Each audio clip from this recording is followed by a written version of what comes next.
Chapter 20. Rhys hadn't had any really solid plans for his evening.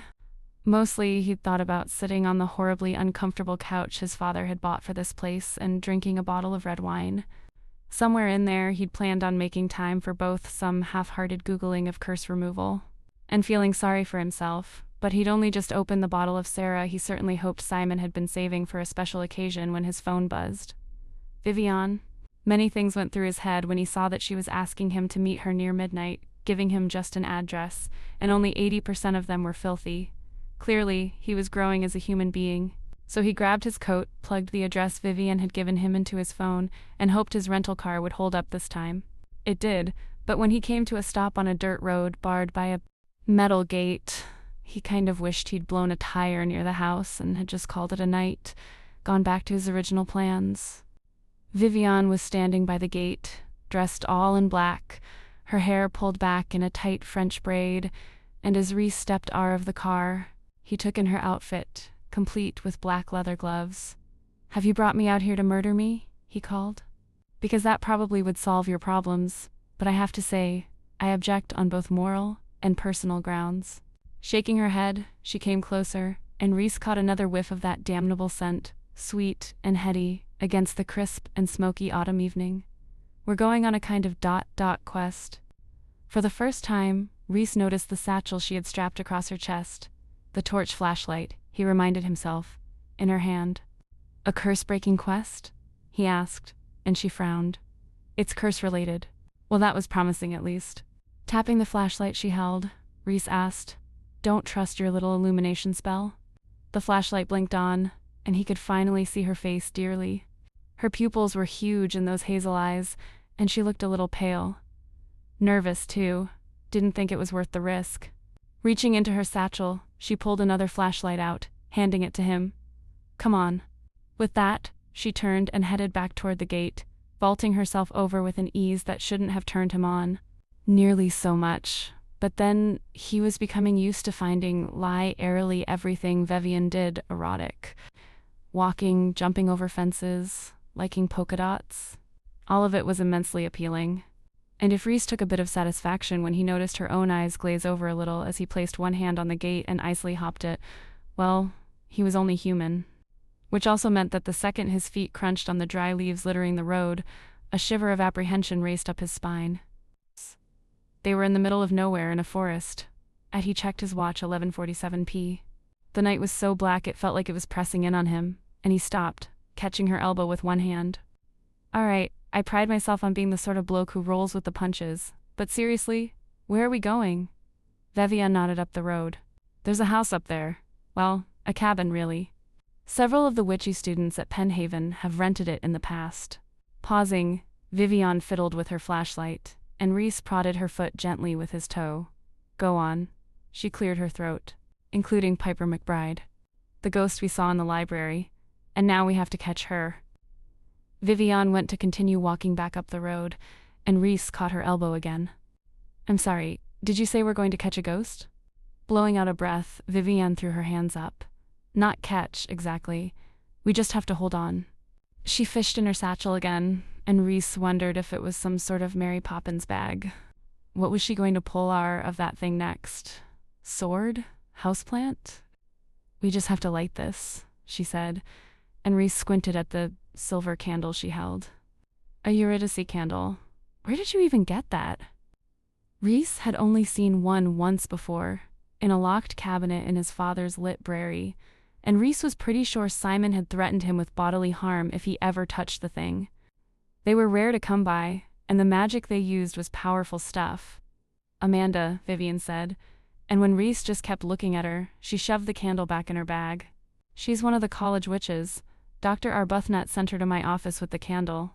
Apparently, all we need to do is go to Piper's house, find the spot where she kept her altar back in the day, and light the candle.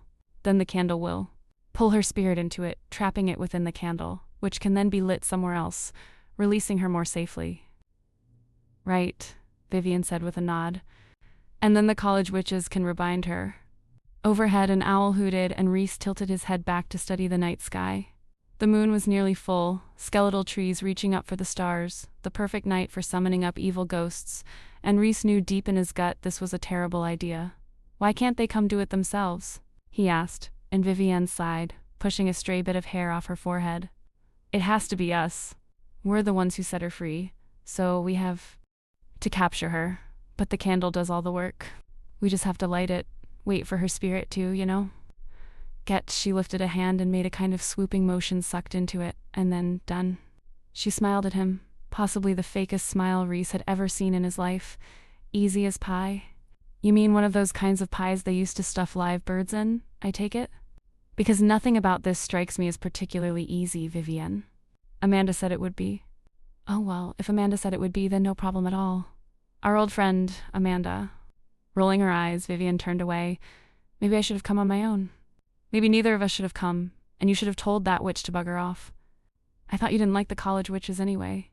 I don't, she agreed, her boots crunching over the dried leaves as they moved deeper into the forest, and Reese raised his shoulders, tugging at the collar of his jacket. Wasn't this the South? Wasn't the South supposed to be warm? But Amanda was nice, and she wanted to help, and since it's my fault this ghost is out, it's our fault, he said. This entire thing is very much a disaster caused by two Vivienne. She stopped then, turning around again. Well, if it's your fault too, then maybe you should stop whining about helping. I'm not whining, he insisted, but then realized that it was... I'm not whining, he insisted. But then realized that it was almost impossible to say that sentence without sounding like you were whining. So he cleared his throat and said, I just think Tar, at a time when, as has been established, magic is on the fritz. That at a time when, as has been established, magic is on the fritz, maybe lighting a Eurydice candle is a bad idea. Ah, Vivienne pointed at him, but since she did it, which the hand holding the flashlight, Reese was momentarily blinded. He threw a hand up against the glare, and Vivienne immediately lowered the flashlight. Sorry, but as I was saying, I thought of that too. But there are loopholes. 1, we're not doing any magic ourselves. No spells, no rituals. The candle is doing all the work. And 2, she crooked a finger at him, and Reese was dismayed by how quickly he felt that gesture like a tug in his chest. He felt it lower, too, his cock eager to follow wherever she wanted, and Reese thought again of that kiss in the library, the feel of her under his hands, how quickly she lit up for him. Reese, Vivienne said, and then damn it all, she crooked that finger again. Come here.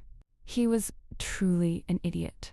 Just the most besotted wanker in the entire world, because there was that tug again. Keeping his hands in his pockets as he walked over to her, Reese raised his eyebrows. What?